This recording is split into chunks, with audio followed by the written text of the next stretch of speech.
I'm getting ready to send my telescope to a remote observatory, and I need a mini PC that can run Nina and control my equipment. Before installing Nina and any other astrophotography software, I wanted to start with a cleaner Windows 11 install. Since this is a mini PC, I don't want any unnecessary applications, background services, or default Windows applications taking resources that could be better used for imaging. Here you can see the difference between the default install on the left and the optimized Windows Unattended install on the right. By using an unattended install, I was able to remove a lot of the unnecessary applications and default settings that I don't need on a remote observatory PC. Once Windows 11 is installed, I'll make a couple of configuration changes: auto power on and preventing USB devices from turning off to save power. Those settings are important if the PC is at a remote observatory and it has to reconnect after a power outage or has to stay connected to the camera or mount or other equipment. In this video, I'll walk through the configuration settings and explain why I selected them. Once the Windows 11 install is complete, the PC is going to be ready for Nina and any other software that I need to control my equipment remotely. So we're going to start by configuring the auto unattend XML file by selecting the appropriate settings. The first section is region and language settings, which I usually leave default. They seem to work just fine.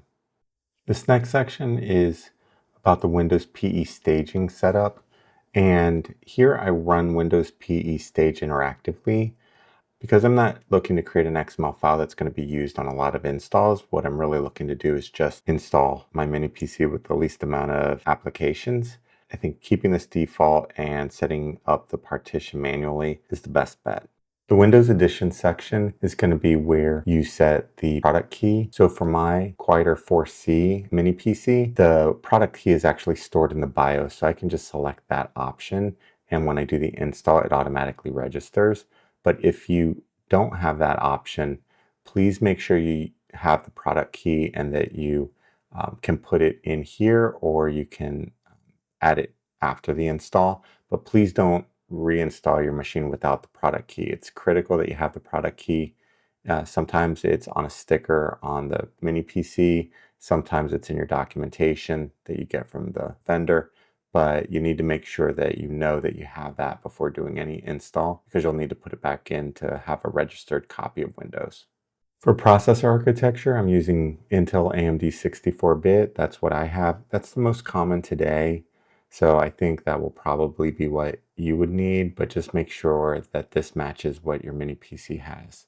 For the setup settings, I leave these all default unchecked. So the next section is going to be computer name. And so this is where I chose my computer name. You can type it in here. For me, it's going to be, I chose Ursa _ RO1. That stands for Remote Observatory 1. Since it's my first mini PC in an observatory, but it could really be anything. Here, you can just have it auto install with the name that you choose. For time zone, I keep that default. For user accounts, I added an Astro account name and I selected administrator for the group. I'm doing that because I want this to be a simple install, and the mini PC is going to be primarily just used to manage my equipment and send me my files. It's not going to be processing any sensitive information. I don't have a password. I want it to reboot directly into this account, and I want it to be as easy as possible. You can put a password if you would like, or you can create multiple accounts and have like an administrator account and then a user account. But for me, I felt like the simplest thing was just to have a single account that it booted into when it was at the remote observatory. For first logon, I just chose the first administrator account created. For the password expiration section, I'm setting mine to passwords do not expire. Again, for me, this is not like a secure build. Certainly, I wouldn't do this for my regular PC, but I want to have as little opportunity for it to have problems at a remote observatory. So I want it to set to passwords do not expire. And I think that will ensure that a password expiration doesn't keep me out of my system. For the account lockout policy, I'm disabling the policy. Again, I don't want any lockouts which could cause me to lose access to my remote system. For the File Explorer tweaks, I'm using the default settings, but I am showing all file extensions. I think that's important just because in dealing with different files, especially images, you want to make sure that you have the right file, whether it's a FITS or a JPEG. you're going to want to know what the complete file name is. And then I just like the classic context right-clicking menu, which means you just kind of the default, you right-click on a file and you get a menu. For the start menu and taskbar, I'm just leaving this to the default of full and default icons. I am selecting disable widgets because I don't want the weather widget in the corner and the news widget. I don't want that extra network traffic and just processing that's unnecessary. I also selected do not show Bing results because I don't want it to go out to Bing unnecessarily either. For the system tweaks, I am setting it to disable Windows Update. For me, I want to be able to manually install updates so that I can set when the update is installed. I can make sure that there were no issues with it. I can make sure that it's not auto rebooting in the middle of an imaging session because the timer for Windows updates kicked off. So I'm disabling Windows Update on the system. I'm also disabling the smart screen in Windows and Edge. I'm enabling long paths just because it gives extra flexibility to having multiple folders with files in them. I'm also enabling remote desktop services because this is going to be a remote PC and I want to make sure I can get access to it. I'm selecting prevent Windows Update from rebooting your computer. Now I disabled Windows Update, but this is just another way to ensure that it's not auto rebooting my machine when I least expect it. I'm turning off system sounds and I'm also disabling app suggestions to minimize the clutter on the system. So I've selected prevent device encryption because I don't need to encrypt any of the data on here and I don't need that extra overhead. I'm hiding the Edge first run experience and I'm also disabling the Edge startup boost. I'm disabling the pointer precision on the mouse and the core isolation and virtualization. Anything that's taking resources from the system, I'm disabling to make it as optimized as possible. In the visual effects section, I'm selecting adjust for best performance, and you can see in the custom settings all the different animations and visualization effects that are available. So those are all disabled when you select best performance. For desktop icons, I am deleting Edge, shortcuts, and I'm only having this PC. Folders on start, I'm keeping default, and I'm not selecting any of the virtual machine support. That's not going to be needed in a remote install. So for Wi-Fi setup, I'm skipping that configuration because I don't expect to be on Wi-Fi at the remote site. I expect it to have a plugged-in Ethernet cable, but if it does need to have a Wi-Fi connected, it'll be done at the site where the Wi-Fi signal is. For Express settings, I'm just disabling all so that it won't send any diagnostic data or personal information to Microsoft. I'm turning off sticky keys because it's an accessibility option and we're not going to need that in the remote observatory. For personal settings, I'm just going to keep the defaults. I'm using a black background, but other than that, it's pretty default. Under remove bloatware, this is where you're going to see most of the options to remove all of those apps that are installed by default in Windows. And this is the main reason why I'm doing this build. It's a tremendous amount of applications that get installed when you just have a normal Windows build, and I don't want any of those. Even uninstalling them isn't super clean in terms of removing all the files and all the registry settings. So just doing it by the install and removing those options ensures that it's a very optimized system build. So I don't need camera, game assist, the Microsoft Store, Office 365, Paint, all of those options that just add on to the processing, kind of the overhead of the system. I don't want any of that on the mini PC. So Windows Defender application control, I set to do not configure, largely because, again, this is a remote observatory mini PC and I don't need application control and those kind of advanced security features. I'm also selecting do not configure app locker policy because I'm not going to need that option either.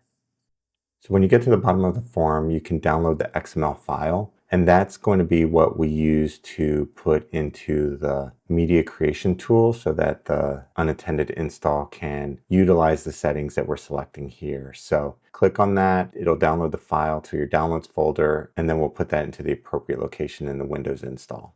After that, you're done with this configuration. You can always come back and choose different settings and recreate the XML file. Additionally, at the top of the website, you can import an XML file that you've done and it will load the settings and then you can choose from there what you want to change.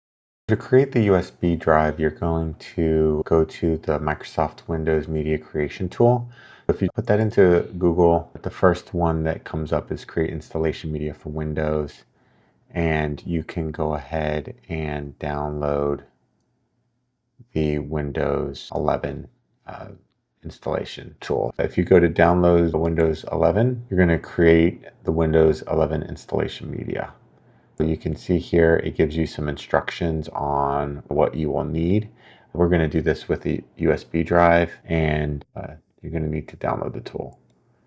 So we're going to click on, of course, read all of the license.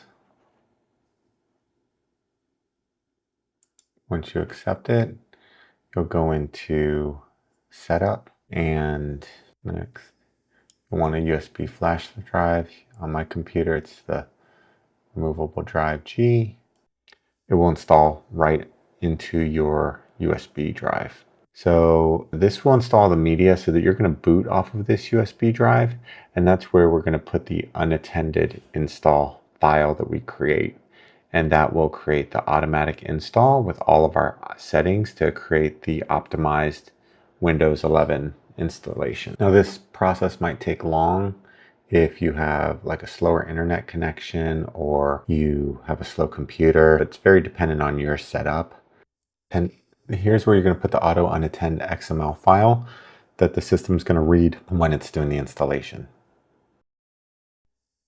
So when you start the computer, you're going to want to select the USB drive, and that's going to start the Windows Unattended install.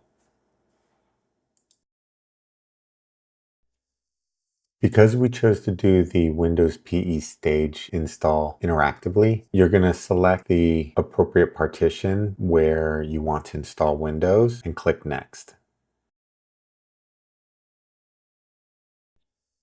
So once you select the partition, you'll notice that unattended install just basically takes it from there.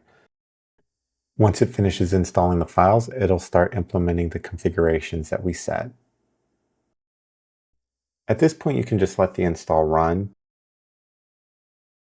The speed of the install may take some time depending on your mini PC. It'll finish configuring the scripts and the machine will reboot a few times, and it'll end with the install complete without any further interaction. Because this mini PC is going to be at a remote observatory, we're going to want to turn on the auto power on. To do that, you go into the BIOS and you enter the setup. And for the Melee Quieter 4C, you go to the Advanced tab and then you scroll down to Customer Exclusive Functions.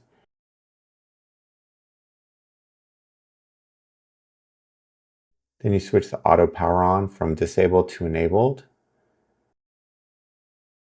And then go to Save and Exit. Now when the mini PC gets power, it automatically turns on. So if there's an outage or there's some issues at the remote observatory, once the power comes back on, we should be able to reconnect to the mini PC. Because this is going to be a remote PC, I want to make sure that the USB doesn't power off.